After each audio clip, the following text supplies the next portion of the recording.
Kalau sudah seperti ini, antara definisi iman, kemudian ayat yang disampaikan oleh Allah Subhanahu wa taala ini, kemudian hikmah dan manfaat daripada kita melaksanakan sholat, ini sangat erat sekali kaitannya.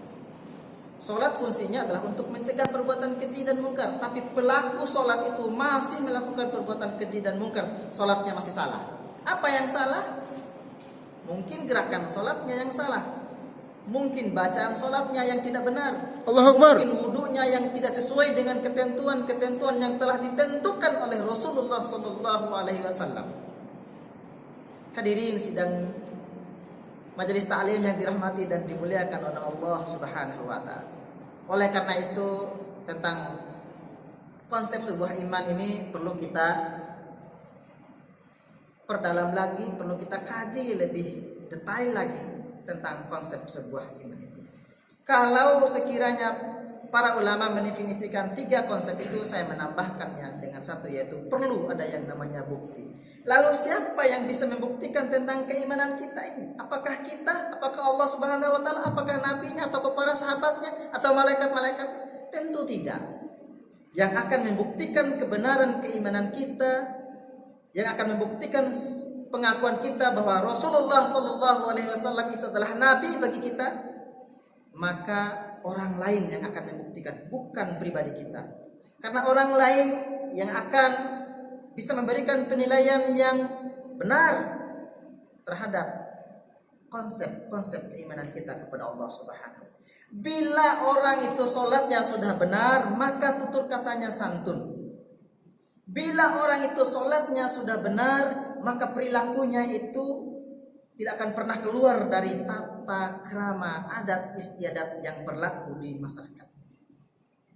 Bila sholat dan imannya itu sudah benar, maka ruhama bainakum, kasih sayang di antara mereka pasti ada.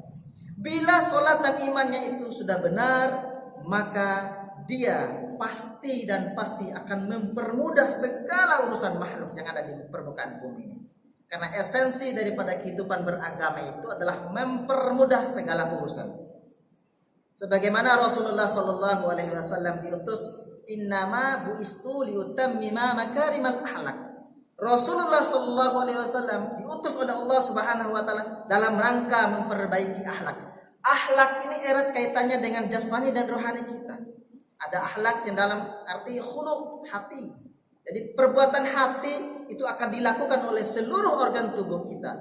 Perbuatan hati itu bersumber dari pikiran. Antara pikiran dan akal, antara akal, pikiran dan hati itu harus sejalan, seia, sekata. Kemudian di hati dan akal memerintahkan jasmani kita untuk bergerak sesuai dengan pikiran. Allahu Akbar. Sebagaimana pernyataan salah seorang pemuda muslim sejati, saya lupa namanya, dia berpikir bahwa harus kita perhatikan mindset kita. Pola pikir kita harus kita perhatikan. Karena apa yang kita pikirkan itu pasti akan menjadi sebuah ucapan kita. Apa yang kita ucapkan itu sudah pasti nanti akan kita lakukan. Dan apa yang kita lakukan itu akan menjadi sebuah kebiasaan. Dan apa yang menjadi kebiasaan itu, itulah yang menjadi karakter dan sifat kita. Apa yang menjadi karakter dan sifat kita, itulah takdir hidup kita. Jadi mindset itu adalah hal yang pertama dan utama yang harus kita pikirkan, yang harus kita perhatikan, karena disitulah nanti yang akan menjadi takdir kita. Kalau kita sudah membiasakan diri kita untuk berpikir positif, maka perkataan, perbuatan dan hasilnya itu akan positif.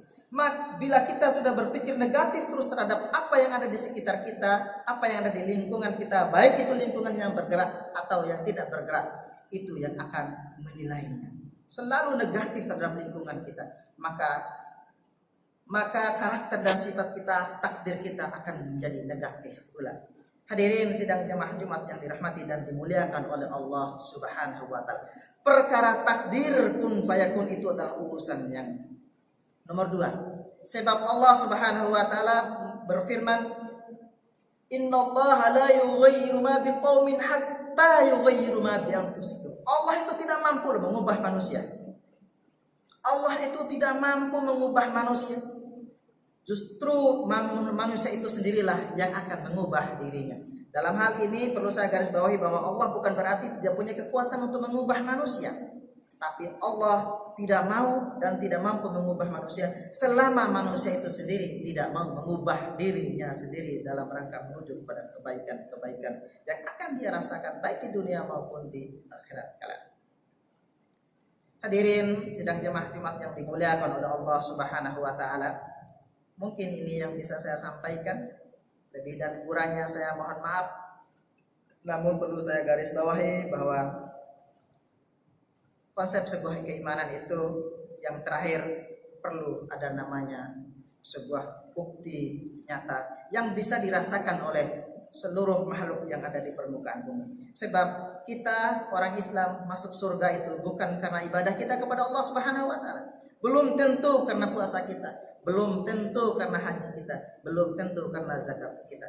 Ada salah satu contoh bahwa seorang wanita PSK pekerja sosial dia masuk surga bukan karena dia sholat, dia tidak pernah sholat, tapi karena lantaran dia mempermudah urusan anjing yang sedang mengalami kehausan lalu dia berikan, dia mudahkan urusan anjing yang haus itu, lalu dia meninggal masuk surga dalam riwayatnya. Jadi ini adalah contoh nyata bahwa jangan pernah sombong, jangan pernah berpikir bahwa ketika ibadah kita sudah bagus, sudah baik, sudah benar lalu kita akan masuk surga. Masih ada yang perlu kita perhatikan karena semua itu masih dalam proses penilaian Allah Subhanahu wa taala bersama makhluk-makhluknya yang lain. Bapak Ibu hadirin yang dimuliakan Allah Subhanahu wa taala. Jadi yakin, mengucapkan, mengamalkan ada bukti. Itulah yang menjadi konsep keimanan kita kepada Allah Subhanahu wa taala. Akhirul kalam, subhanakallahumma wa bihamdika asyhadu an la ilaha illa anta astaghfiruka wa atubu ilaik. Assalamualaikum warahmatullahi wabarakatuh. Waalaikumsalam warahmatullahi wabarakatuh.